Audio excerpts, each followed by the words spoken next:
മാർ പാമ്പ്ലാനിയെ നിലയ്ക്ക് നിർത്തുവാൻ കഴിയില്ലേ? സമൂഹ മാധ്യമങ്ങളിൽ മുഴങ്ങി കേൾക്കുന്ന ഒരു ചോദ്യമാണിത്.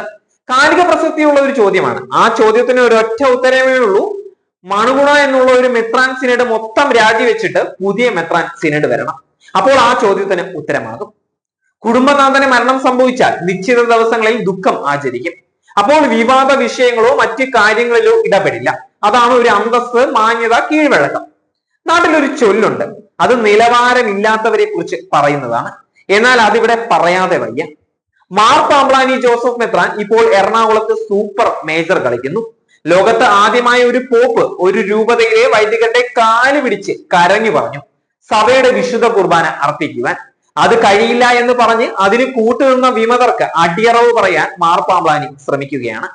സഭ നിർദ്ദേശിച്ച കുർബാന മാത്രം അർപ്പിക്കുന്ന വൈദികരോട് കുറ്റകരമായി രണ്ട് രീതിയിലും അർപ്പിക്കുവാൻ കൽപ്പിക്കുന്നു. പുതിയ പാപ്പ വരും മുമ്പ്, അടുത്ത സിനഡ് നടക്കും മുമ്പ് തട്ടിക്കൂട്ട് നടത്താനാണ് ശ്രമിക്കുന്നത്. വൈകാതെ മാർത്തട്ടിൽ നീക്കം ചെയ്യപ്പെടുമ്പോൾ അല്ലെങ്കിൽ രാജിവെക്കുമ്പോൾ മേജർ ആർച്ച് ബിഷപ്പാകാനുള്ള തന്ത്രമാണ് ഇതിന്റെയൊക്കെ പിന്നിൽ കാണിച്ചു കൂട്ടുന്നത്. മാർത്തട്ടിൽ റോമിൽ ഒളിച്ചിരുന്നു കൊണ്ട് കളികൾക്ക് പിന്തുണ നൽകുന്നു. അരുത് കാട്ടാള എന്ന് പണ്ട് മഹർഷി പറഞ്ഞത് ഓർത്തു പോവുകയാണ്. എല്ലാവരും ദുഃഖം ആചരിക്കുമ്പോൾ സീറോ മലബാർ സഭാ മെത്രാന്മാർ ഉഡായിപ്പുമായിട്ട് ഇറങ്ങിയിരിക്കുകയാണ്. ഇവർക്ക് വിശ്വാസം, എളിമ, ആത്മസംയമനം, ബോധവും വെളിവും ഒന്നുമില്ലേ? കഷ്ടം തന്നെ. എറണാകുളം അങ്കമാലി അതിരൂപതയെ വിമതന്മാർക്ക് പാമ്പ്ലാനി മെത്രാൻ വിറ്റു എന്നാണ് സമൂഹ മാധ്യമത്തിൽ മറ്റൊരു കുറിപ്പ് വന്നിരിക്കുന്നത്. കഴിഞ്ഞ ആഴ്ച പാമ്പ്ലാനി മെത്രാൻ വിമത നേതാവുമായി നടത്തിയ 1 മണിക്കൂർ ചർച്ചയിൽ ധാരണയായി എന്നാണ് പറയപ്പെടുന്നത്. അതിരൂപതയിലെ കൂരിയായെ എത്രയും പെട്ടെന്ന് മാറ്റണം.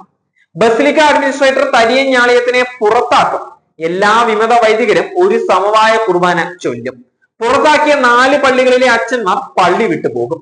ഈ കാര്യങ്ങൾ പുതിയ മാർപ്പാപ്പ ചുമതല ഏറ്റെടുക്കും മുൻപേ നടത്താനും ധാരണയായിട്ടുണ്ട്. എറണാകുളത്തെ വിശ്വാസികളെ വിമതന്മാർക്ക് വേണ്ടി ചതിച്ചിരിക്കുകയാണ്. അങ്ങനെ വീണ്ടും പാമ്പ്ലാനി വഞ്ചനയുടെ പുതിയ അധ്യായങ്ങൾ രചിച്ചു വരികയാണ്.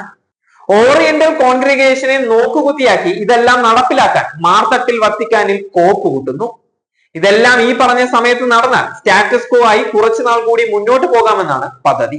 അങ്ങനെ തട്ടിൽ പാമ്പ്ലാനി കൂട്ടുകെട്ട് ഒരേ സമയം വത്തിക്കാനെയും എറണാകുളത്തെ വിശ്വാസികളെയും സഭയെ തന്നെ ചതിച്ചിരിക്കുകയാണ്.